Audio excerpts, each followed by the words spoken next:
Chapter 3, Audit Planning, Types of Audit Tests, and Materiality. First, you're going to talk about planning an audit. Okay, the auditor develops the overall audit strategy for conducting an audit. Okay, this will help us to determine what we need to perform the engagement. The strategy is what goes in the engagement letter. Okay, the engagement letter, remember, formalizes the arrangement reached between the auditor and the client. It is our contract that outlines our responsibilities for both parties, management and auditor, and is intended to prevent all misunderstandings between the two parties. The engagement letter states the responsibilities of the auditor and management. Okay, so management in this case would be generally the audit committee who hires us. So we will report back to them. We tell them that we're going to conduct the audit in accordance with our generally accepted auditing standards. We tell them what types of audit procedures that we're going to do and what written representations that we will need from management, and that the audit may not detect all material errors, but it will give reasonable insurance, and we are not here to prevent or find fraud in their financial statements. Okay. So the letter will include arrangements of specialists, or if we need to use their internal auditors after we go in and evaluate them, any limitations of our liability, but remember we can't be indemnified by management if we knowingly misrepresent something. So, but we do let them know what our limited liability is.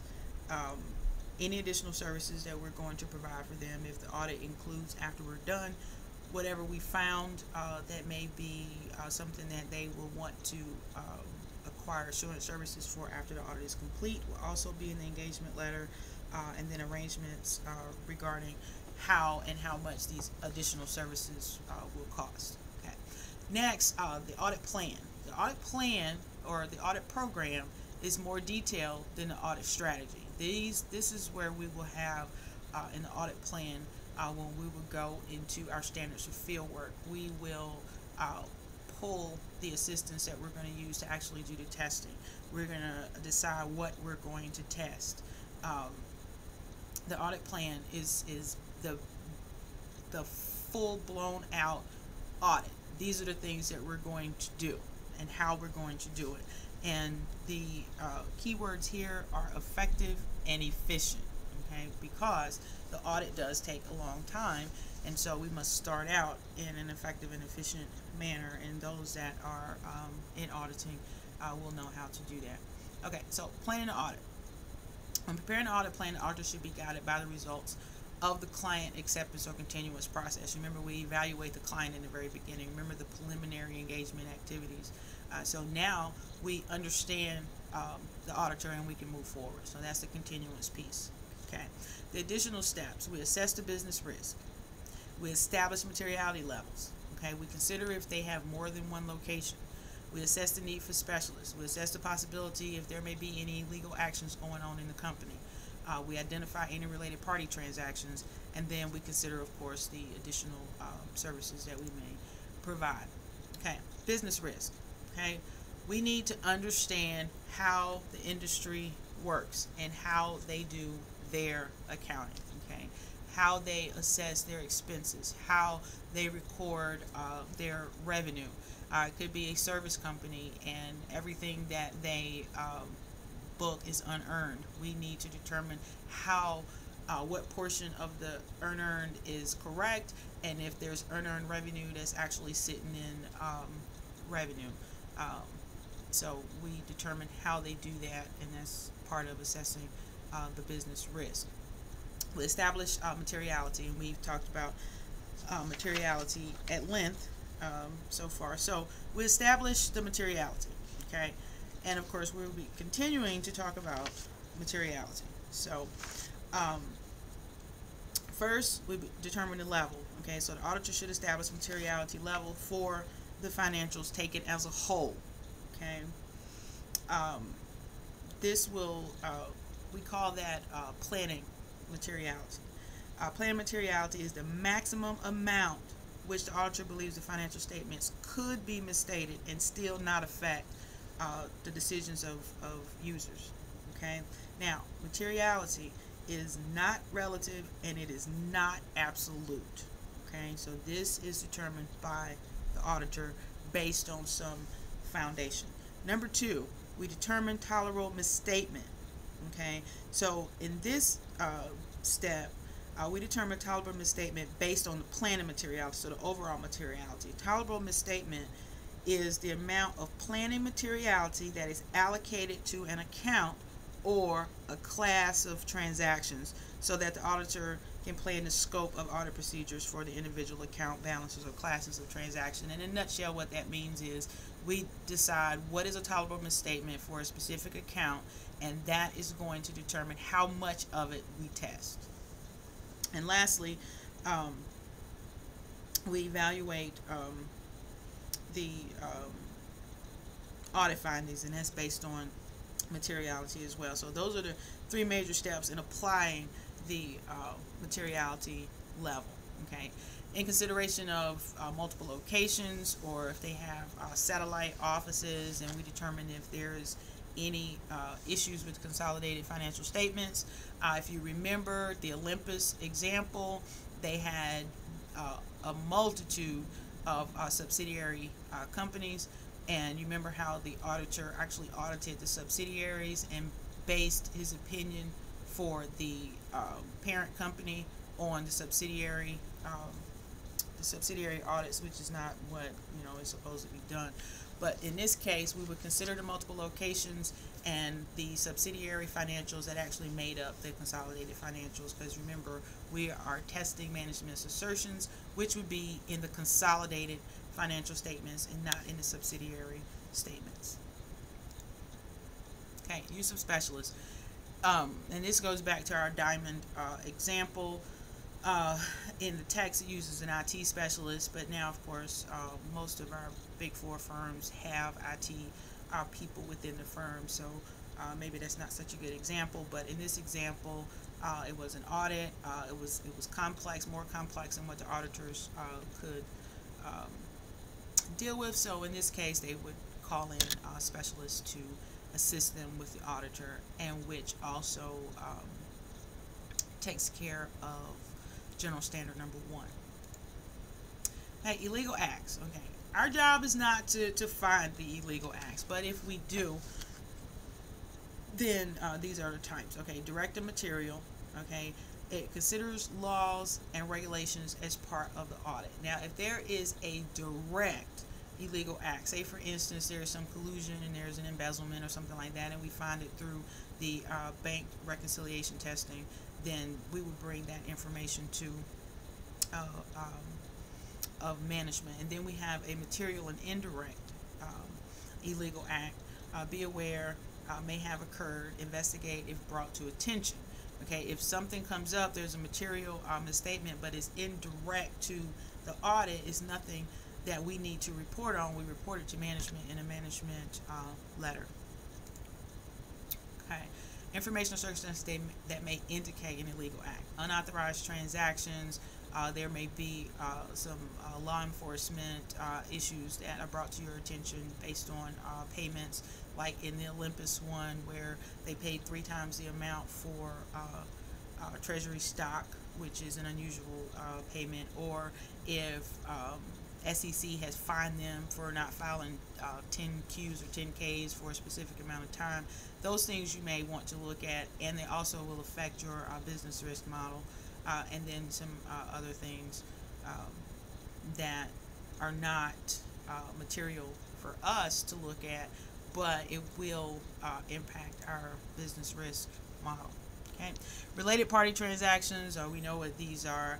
These are some examples of our related party transactions, and these are things that should be in the disclosure notes. So most companies don't have problems with if they're doing business or even side business with affiliates of the enterprise. Some of the board members may have be affiliated with some of the company vendors, which is fine. They just need to disclose that and at what level, their involvement is. Entities using our equity method, remember the 51%, that needs to be disclosed.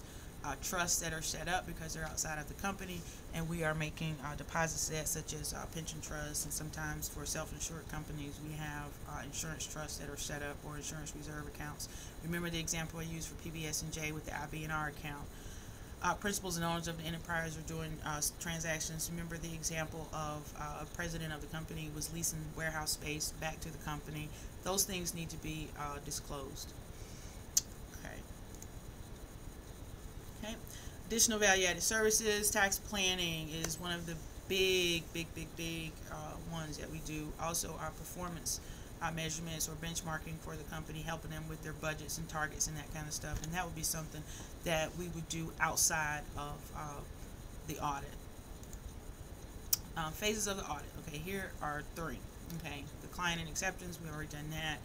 Primary engagement activities, we talked about that, and then actually planning the audit. Okay, document audit strategy and plan. Okay, the strategy is going to be done right after the engagement letter.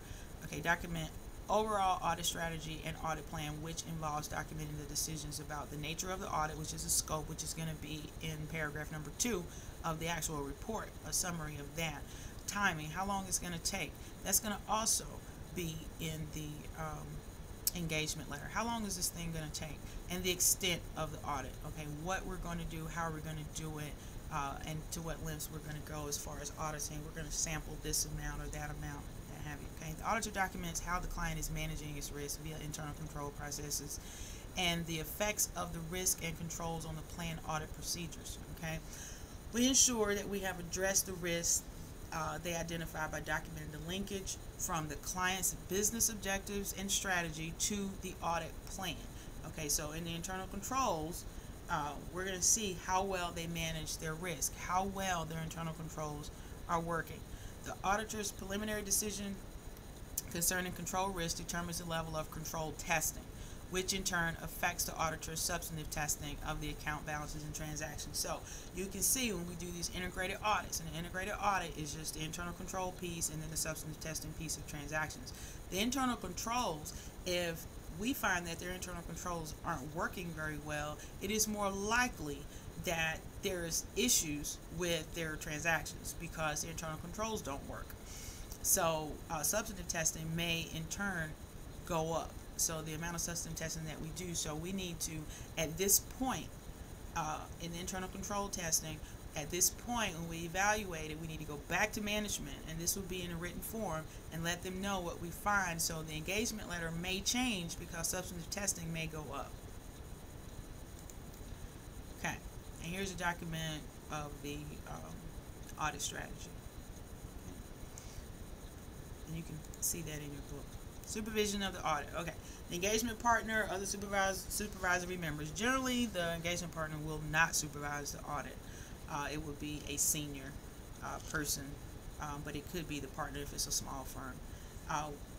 Inform the engagement team members of their responsibilities, which is part of their supervision. We direct the engagement team members to identify and communicate audit issues. Remember all the post-it notes I was telling you about, and all the little notes we write in the margins and all of that. And then the senior would come back and review the work of the engagement team. And we talked about that. Okay, types of audit. Tests.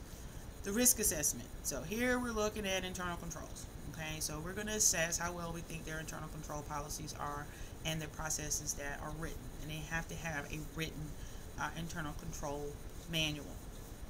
We will assess the risk, what we believe the risk, just by looking at the policy. Then we will actually test, okay, directed toward the evaluation of the effectiveness of the design and operation of internal controls. We will go out in the company and watch their internal controls in action. So that's the observation piece. And then, of course, we have our substantive tests, and then we use these to detect material misstatements in the transaction classes or the account summaries or account balances and the disclosure notes. Okay. And if you look at in your ACC269 annual statement for Air France and look at some of the notes, and you get an idea of what we're talking about with adequate disclosure notes. Air France, they do have adequate notes. Okay, test of controls. Inquiry. We will get the manual, we'll look at it, we'll deal with it or whatever. Okay, then, and this is all part of the giant observation. We're going to read this, we're going to understand how their internal controls work, how they're supposed to work. Then we're going to go and we're going to look. We're going to say, well, let's see about your purchasing. How does this work? And that was the example we did in class with, we have the purchasing agent piece, and let's say for 6 months the purchasing agent was not there. Part of their internal controls for separation of duties is that that agent has to approve every single purchase that leaves, and there is no replacement person for her. So that's not going to work. Okay, and then we do the walkthrough. Okay, we walk through and watch everybody do their thing, and we make notes on if these internal controls actually are working. So everything is properly authorized. The people or the job function that is supposed to be doing each task is actually doing it. There is no collusion to override the control. And a lot of times that would be the inspection piece, like in IT, because a lot of the overridden controls are done through the computer. And then of course we'll come back and do a reperformance, which means we actually do the procedure that tests the control. Okay, so this is an example of internal controls and a test for the control. Okay, so the internal control, separation of duties between the shipping function and the order entry and billing functions. To test that, we will observe and evaluate whether shipping personnel have access to the order entry or billing activities. For the credit department, we inspect a sample of the sales order for the presence of initials of credit department personnel.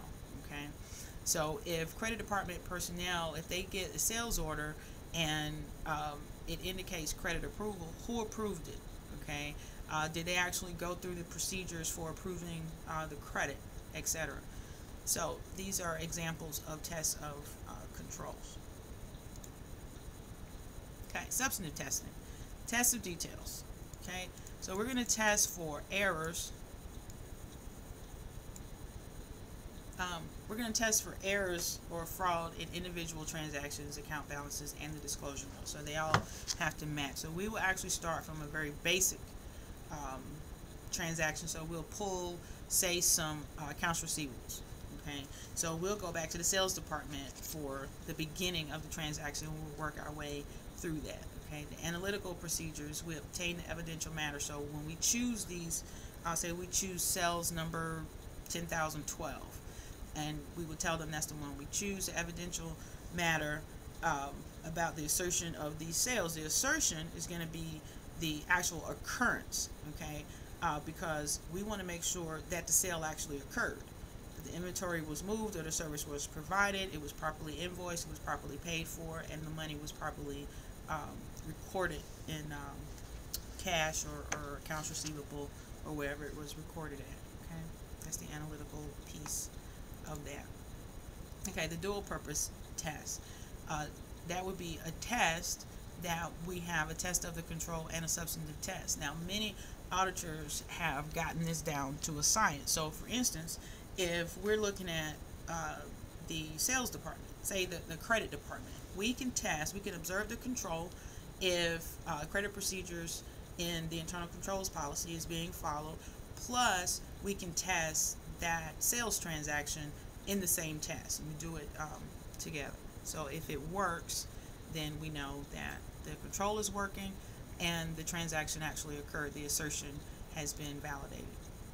Okay, so I already talked about materiality, and okay, here are the steps in applying materiality, which we talked about in the beginning. Okay, tolerable misstatement, this is also materiality, and that would be the end of chapter 3. Again, take notes from the video. You will be responsible for the information in the video, and we will be tested on the information provided in this video.